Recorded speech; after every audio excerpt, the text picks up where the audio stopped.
And welcome back.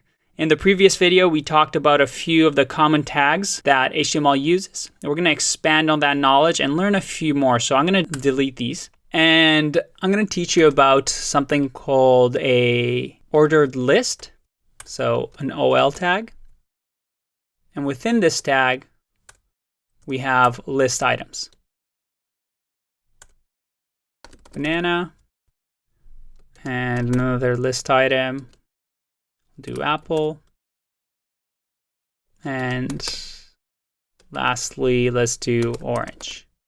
So if I save this, again, I refresh, and we have banana, apple, orange. So you can see here, this is how you make lists. And this is an ordered list. So you can see we have 1, 2, 3.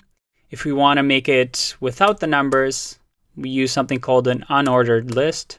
And again, I save that and refresh, and we have these. Now there's also subfields that you can use.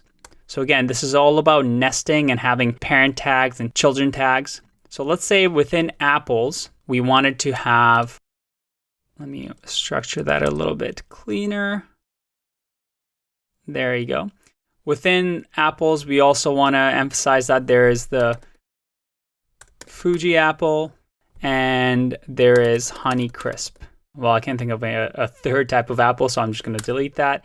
If I save this and refresh, well, we have a nested list. There you have it. We have your list items. I'll see you in the next video where we're going to learn about putting images into our website and self-closing tags. See you in the next one.